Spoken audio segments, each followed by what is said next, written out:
నమస్తే, welcome to one TV news. ముందుగా బులెటిన్లో హెడ్లైన్ చూద్దాం.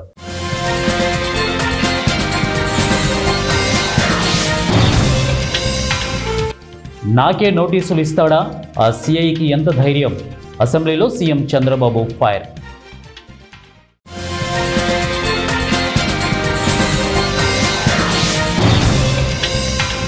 ట్రంప్ ప్రకటనతో స్టాక్ మార్కెట్లకు షాక్, కుప్పకూలిన సూచీలు.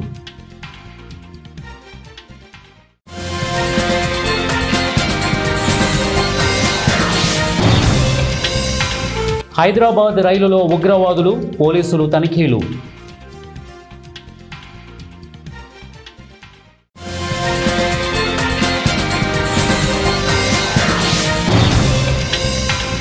వర్ష బీభత్సం, శంషాబాద్ ఎయిర్పోర్ట్ నుంచి విమానాల మళ్లింపు.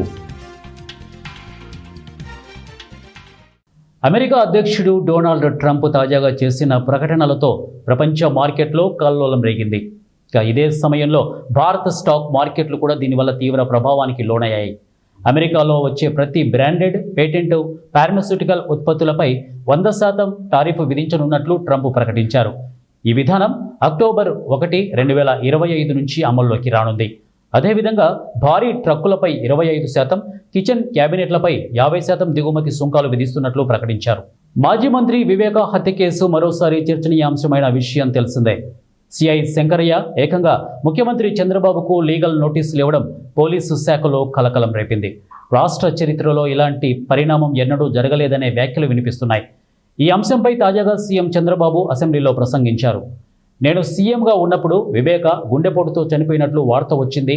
ఎన్నికల బిజీగా ఉండడం వల్ల అయ్యో పాపం అనుకున్నాం. వైఎస్ సునీత పోస్టుమార్టం కావాలని అడిగారు. ఇలాంటి కరడుగట్టిన వ్యక్తి రాజకీయాలకు వస్తే ఏం జరుగుతుంది? నేరస్తుల్ని అసెంబ్లీలో ఎండగట్టాం. ఇప్పుడు శంకరయ్య మాట్లాడడానికి ఎంత ధైర్యం ఉండాలని తనకి లీగల్ నోటీసులు ఇచ్చిన శంకరయ్యపై సీఎం ఫైర్ అయ్యారు. శంకరయ్య అనే వ్యక్తిని నేను ఎప్పుడూ చూడలేదని అన్నారు. పులివెందుల సిఐగా శంకరయ్య ఉన్నారని, ఐజీ ఇంటెలిజెన్స్ సీఎంఓ నుంచి కరెక్ట్ సమాచారం రాలేదని చెప్పారు. సునీత పోస్టుమార్టం అడిగిన తర్వాతనే అది హత్యగా తెలిసిందని గుర్తు చేశారు. హౌరా నుంచి సికింద్రాబాద్ వస్తున్న ఫలక్నమా సూపర్ ఫాస్ట్ ఎక్స్ప్రెస్లో ఉగ్రవాదులు ఉన్నారంటూ రైల్వే పోలీసులకు సమాచారం అందింది. ఈ నేపథ్యంలో శుక్రవారం ఉదయం ఘటకేసరి రైల్వే స్టేషన్లో ఫలక్నమా ఎక్స్ప్రెస్ రైలును నిలిపివేశారు. అనంతరం స్థానిక పోలీసుల సహాయంలో రైల్వే బోగీలలో ముమ్మరం తనిఖీలు చేశారు. అందులో భాగంగా జనరల్ స్లీపర్, ఏసీ బోగీల్లో అణువణువు తనిఖీలు చేపట్టారు. ఈ క్రమంలో సందేహాస్పదంగా కనిపించిన వారిని గుర్తింపు కార్డులు చూపించాలని పోలీసులు కోరారు. ఈ సందర్భంగా అనుమానాస్పదంగా ఉన్న పలువురిని పోలీసులు అదుపులోకి తీసుకుని ప్రశ్నించారు. వారి సైతం వ్యక్తిగత వివరాలు కూడా వెల్లడించారు. హైదరాబాద్ నగరంలో వర్ష బీభత్సం కొనసాగుతోంది. నిన్న సాయంత్రం నుండి వర్షం ఎడతెరిపి లేకుండా కురుస్తోంది. శుక్రవారం ఉదయం 6 గంటల నుంచి 8 గంటల 30 నిమిషాల వరకు భారీ వర్షం కురిసింది. పలు లోతట్టు ప్రాంతాలన్నీ జలమయమయ్యాయి. రోడ్లన్నీ నదులను తలపిస్తున్నాయి. హైదరాబాదులో నేడు, రేపు భారీ నుంచి అతి భారీ వర్షాలు కురిసే అవకాశం ఉందని భారత వాతావరణ శాఖ తెలిపింది. ఈ నేపథ్యంలోనే ముఖ్యమంత్రి రేవంత్ రెడ్డి అధికారులను అలర్ట్ చేశారు. నగరంలో వరదలు వచ్చే అవకాశం ఉన్న ప్రాంతంలో జీహెచ్ఎంసీ, హైడ్రా, ఎన్డీఆర్ఎఫ్, ఇక ఎస్డీఆర్ఎఫ్ టీమ్స్ హై అలర్ట్లో ఉండాలని ఆదేశించారు. శ్రీ సత్యసాయి జిల్లా పుట్టపర్తి ప్రశాంతి నిలయంలో దసరా శరన్నవరాత్రి వేడుకలు ఘనంగా ప్రారంభమయ్యాయి. వేడుకలను పురస్కరించుకొని ప్రత్యేక విద్యుత్ దీపాలతో ముస్తాబైన సాయి కుల్వంత్ సభ మందిరం. దసరా వేడుకలకు ప్రత్యేక పూలతో మహాసమాధిని ముస్తాబు చేసిన భక్తులు. వేడుకలను పురస్కరించుకొని ప్రపంచ శాంతిని కాంక్షిస్తూ పేద పురుష సప్తాహ జ్ఞాన యజ్ఞం ప్రారంభమైంది. వేద బ్రాహ్మణుల మంత్రోచ్చరణ నడుమ సత్యసాయి మహాసమాధికి ప్రత్యేక పూజలు నిర్వహించిన అనంతరం వేద పురుష సప్తాహ జ్ఞాన యజ్ఞాన్ని వేద బ్రాహ్మణుల మంత్రోచ్చరణల నడుమ సత్యసాయి మేనేజింగ్ ట్రస్టీ రత్నాకర్ ప్రారంభించారు.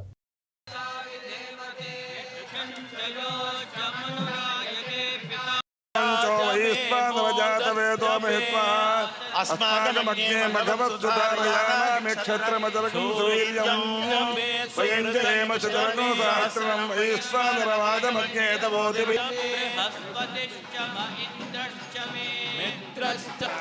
मित्रश्चाक आवहन्ति कवचः पुरस्तात् अग्निं वनधिकारय यद्ममनं कृत्या स्वयमनं कृत्या ब्रह्माणमनं चत्वारि शृङ्गात्रयोस्य मादाद्वे शुरुषे सप्तहस्तासो अस्यात् परिशोतमस परशवर्धमस देव परिहिर्मात्मान् पर्वतेराध्यासमाच्छेत्ताते मारुषन्देव परिहिष्यतपरुषं विरोह या सम्प्रतः पाहि सम्प्रदात्मा सम्भरामि यच्चैरास्नासीन्द्राण्ये सन्धानं ग्रन्थङ्गरथनाथ सदेवास्थादिन्द्रस्कृत्वा बाहुभ्यामुद्यच्छे बृहस्पते महस्ताभ्यामग्नजे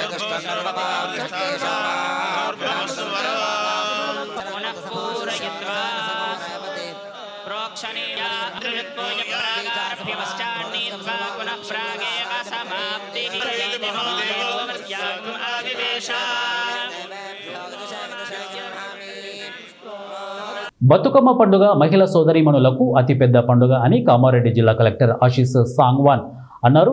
గురువారం కలెక్టరేట్లో మహిళా శిశు సంక్షేమ శాఖ, ఎక్సైజ్ శాఖల ఆధ్వర్యంలో బతుకమ్మ పండుగ నిర్వహించారు.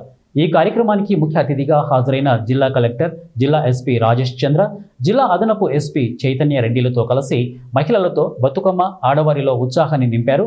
జిల్లా అదనపు ఎస్పీ చైతన్య రెడ్డిలతో కలిసి మహిళలతో బతుకమ్మ ఆడి వారిలో ఉత్సాహాన్ని నింపారు. ఈ సందర్భంగా జిల్లా కలెక్టర్ మాట్లాడుతూ బతుకమ్మ పండుగ అంటేనే మహిళలకు ఒక ప్రత్యేక అనుభూతి అని వారు తెలియజేశారు.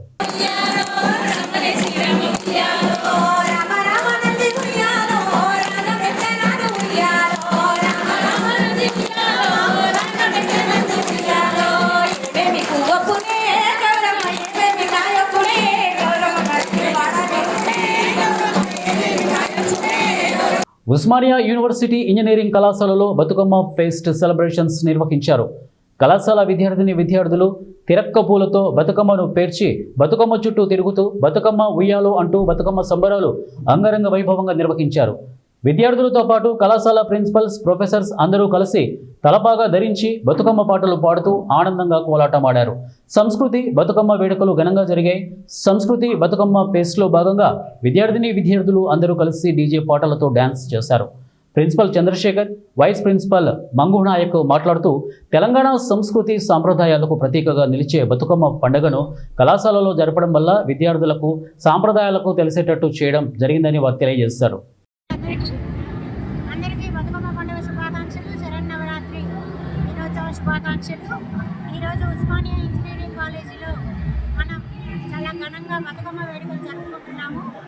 దానికి ప్రతి సంవత్సరం ఇలాగే జరుపుకుంటాము. ఇక్కడ ఉస్మానియా ఇంజనీరింగ్ కాలేజీలో స్టాఫ్, నాన్ టీచింగ్ స్టూడెంట్స్ అందరూ చాలా పెద్ద ఎత్తున చాలా సంతోషంగా సెలబ్రేట్ చేసుకునే పండుగ. నేనైతే ఐఎమ్ ఫీలింగ్ బ్లెస్డ్, చాలా అదృష్టంగా భావిస్తున్నాను ఈరోజు ఇక్కడికి రావడం. నేను ఉస్మానియా యూనివర్సిటీ ప్రిన్సిపల్ గారి వైఫ్ని. ఉస్మానియా యూనివర్సిటీలో ఈరోజు అత్యద్భుతంగా మేము బతుకమ్మ పండుగ జరుపుకుంటున్నాము. మా అధ్యాపకులు, మా తోటి అధ్యాపకులు మరియు విశేషంగా మహిళా అధ్యాపకులు అందరూ చాలా ఉత్సాహంతో జరుపుకుంటున్న పండుగ. ఇది తెలంగాణ యొక్క ప్రత్యేకతను తెలియజేసే ముఖ్యమైన పండుగ. ఇది మా విద్యార్థులకు అందరికీ తెలియజేయాలనే ఉద్దేశంతో ఇవాళ మేము జరుపుకుంటున్నాము. ఇది కేవలం పూలతో జరుపుకునేది, న్యాచురల్గా జరుపుకునే ఫెస్టివల్గా మనందరికీ తెలిసిన విషయమే. ఇది మా కాలేజీలో మా ఆధ్వర్యంలో జరుపుకోవడం నిజంగా మా అందరికీ చాలా సంతోషము, అభినందనీయంగా కూడా ఉంది. అందరికీ నమస్కారం. మీ పేరు? నా పేరు భారతి. మేము ప్రతి సంవత్సరము ఇక్కడ Osmania university college of engineering Osmania యూనివర్సిటీలో బతుకమ్మ సంబరాలు చాలా ఘనంగా జరుపుకుంటాము. ఇందులో faculty, teaching, non teaching staff, students, some of the faculty along with English వచ్చేస్తుంది చెప్పండి. అధ్యాపకులు, విద్యార్థులు అందరూ కలిసి చాలా ఆనందంగా సంబరాలు జరుపుకుంటాము. ఎన్నేళ్ళ సంది జరుపుతున్నారు? కంటిన్యూ ప్రతి రోజు. మేడ్చల్, మల్కాజిగిరి జిల్లా పలు ప్రాంతాల్లో భారీ వర్షం కురుస్తోంది.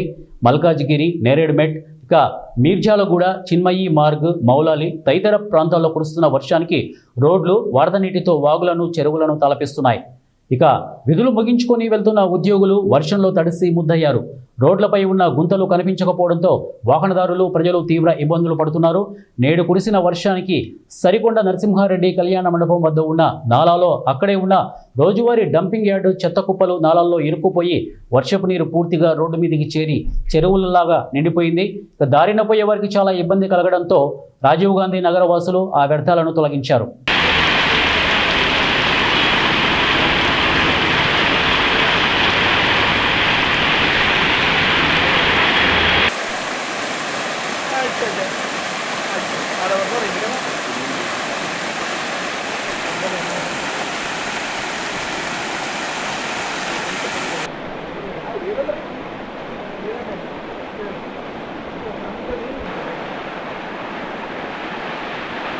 ఉస్మానియా యూనివర్సిటీలోని నాన్ టీచింగ్ ఉద్యోగుల సమస్యల పరిష్కారానికి కృషి చేస్తామని ఎన్జీఓస్ అసోసియేషన్ అధ్యక్ష అభ్యర్థి ఖాదిర్ ఖాన్, ప్రధాన కార్యదర్శి వెంకటేష్ అన్నారు.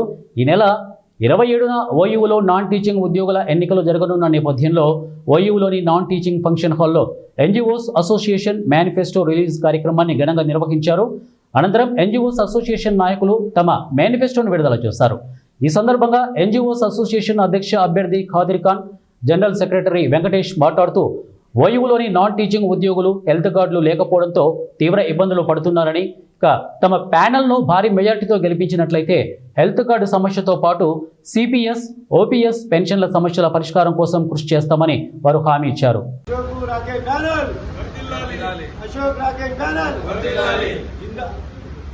గెలవాలి గెలవాలి గెలవాలి అశోక్ రాకేష్ ప్యానెల్ గెలవాలి గెలవాలి అశోక్ కుమార్ రాకేష్ ప్యానెల్. అనంతపురం పట్టణంలోని రామచంద్రనగర్లో వెలసిన షిరిడి సాయిబాబా ఆలయంలో గత 5 రోజులుగా దేవి శరన్నవరాత్రి ఉత్సవాలు ఎంతో వైభవంగా జరుగుతున్నాయి. ప్రతినిత్యం భక్తి శ్రద్ధలతో అమ్మవారికి ప్రత్యేక పూజా కార్యక్రమాలు నిర్వహిస్తున్నట్లు ఆలయ వ్యవస్థాపకులు మారుతి తెలిపారు. సోమవారం నుండి ప్రారంభమైన దసరా శరన్నవ ఉత్సవాలు ప్రారంభమైన మొదటి రోజు అమ్మవారు బాల త్రిపుర సుందరిగా, రెండవ రోజు వేదమాత గాయత్రీ దేవిగా, మూడవ రోజు ఆకలి తీర్చే అన్నపూర్ణాదేవిగా, ముల్లోకాలను పరిపాలించే సాక్షాత్తు ఆ పరమశివుడి అమ్మవారి దగ్గర భిక్ష స్వీకరించడానికి వచ్చినట్లు ఏర్పాటు చేసిన దృశ్యం భక్తులను ఎంతగానో అలరించింది. 4వ రోజు కాత్యాయని దేవిగా, ఈరోజు సిరుల నొసగి వరాలు ఇచ్చే మహాలక్ష్మి అలంకరణలో భక్తులకు దర్శనమిచ్చారు. ప్రతినిత్యం సాయంత్రం 6:30 మహిళలు అందరూ అమ్మవారిని దర్శించుకొని కుంకుమార్చన, లలిత సహస్రనామ పారాయణం చేస్తున్నారని ఆయన తెలిపారు. పట్టణంలోని భక్తులు పెద్ద సంఖ్యలో పాల్గొని అమ్మవారి కృపకు పాత్రులు కావాలని మారుతి కోరారు.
పరమేశ్వరి అఖిలాండేశ్వరి ఆది పరాశక్తి పాలయమా ఆది పరాశక్తి పాలయమా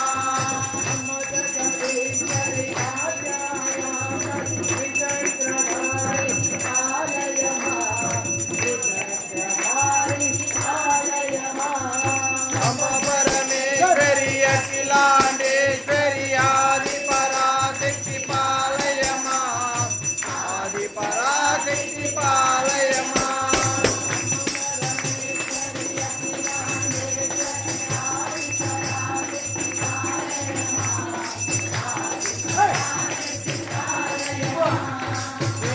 పరమేశ్వరి అఖిలాండేశ్వరి ఆది పరాశక్తి పాలయమా ఆది పరాశక్తి పాలయమా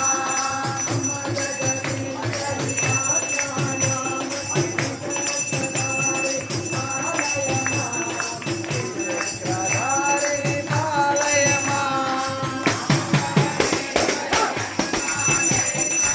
ఆది పరాశక్తి పాలయమా ఆది పరాశక్తి పాలయమా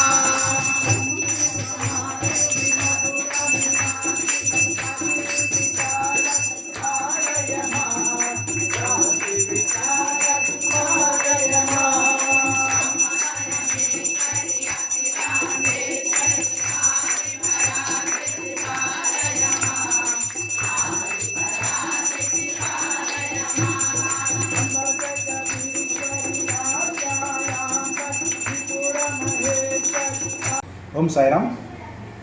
రామచంద్రనగర్ షిర్డీ సాయిబాబా మందిరం వారి శరన్నవరాత్రి మహోత్సవ ఆహ్వానం పలుకుతున్నాము. గత 15 సంవత్సరాలుగా అంటే బాబా మందిరం నిర్మించినప్పటి నుంచి ఇప్పటి వరకు 15 సంవత్సరాలుగా కనీ విని ఎరుగని రీతిలో శరన్నవరాత్రి ఉత్సవాలు అంగరంగ వైభవంగా జరుపుతున్నాము. అదేవిధంగా ఈ సంవత్సరం కూడా శరన్నవరాత్రి ఉత్సవాలు ఘనంగా నిర్వహించుటకు అమ్మవారి దైవ ప్రేరణ జరిగింది. 22వ తేదీ సోమవారం నుండి అమ్మవారి విశేషమైన పూజా కార్యక్రమాలు అంటే ప్రాణప్రతిష్ఠ మరియు ప్రతిరోజు సాయంత్రం కుంకుమార్చన, లలిత సహస్రనామము, అశేషమైన భక్తాదులందరూ పాల్గొని ఈ కార్యక్రమానికి జయప్రదం చేయించిందిగా కోరుచున్నాము. అలాగే 22వ తేదీ నుంచి అక్టోబర్ 2వ తేదీ వరకు అమ్మవారి ప్రతిరోజు విశేషమైన అలంకరణ అంటే ఒక్కొక్క రోజు విజయవాడలో కనకదుర్గమ్మకు ఏ విధంగా అయితే అలంకరణ జరుగుతుందో అదేవిధంగా ఇక్కడ కూడా అమ్మవారికి ప్రతిరోజు ఒక్కొక్క అలంకరణ జరపడం జరుగుతుంది. అక్టోబర్ 2న సాయి భక్తులకు షిరిడీ సాయిబాబా రామచంద్ర నగర్ షిరిడీ సాయిబాబా మందిరం వారు ఆహ్వానం పలుకుతున్నారు. ఎందుకంటే షిరిడీ సాయిబాబా 107వ పుణ్యతిథి అంటే బాబా మహాసమాధి చెంది 107 సంవత్సరాలు అవుతున్న సందర్భంగా అక్టోబర్ 2వ తేదీ అది బాబాకు అత్యంత ప్రీతికరమైన రోజు గురువారం వచ్చింది. గురువారం రోజున బాబా మందిరం నందు కాకడాహారతితో మొదలుకొని మధ్యాహ్నం అలాగే ఉదయం 7:30 నుంచి సాయంత్రం 5 గంటల వరకు బాబా వారి నిజపాద దర్శనం అంటే పైకెక్కి బాబాకు సంవత్సరంలో ఒకరోజు బాబాను తాకే విధంగా అంటే పాదాలు తాకే విధంగా మందిరం వారు అవకాశం కల్పించారు. అలాగే బాబా పుణ్యతిథి గడియలు అంటే 2/15కు బాబా మహాసమాధి చెందిన గడియలు కాబట్టి ఆ రోజు 107 కేజీల పూలతో పుష్పాభిషేకం ఉంటుంది. అలాగే సాయంత్రం అమ్మవారి గ్రామోత్సవం నగర వీధుల గుండా ఎంతో అంగరంగ వైభవంగా జరుగుతుంది. ఈ కార్యక్రమాలన్నిటికీ భక్తులు విరివిగా పాల్గొని ఆ షిరిడీ సాయిబాబా అమ్మవారి కృపకు పాత్రలు కావాలని ప్రార్థిస్తున్నాం. బులెటిన్ ముగించే ముందు హెడ్లైన్స్ మరొకసారి.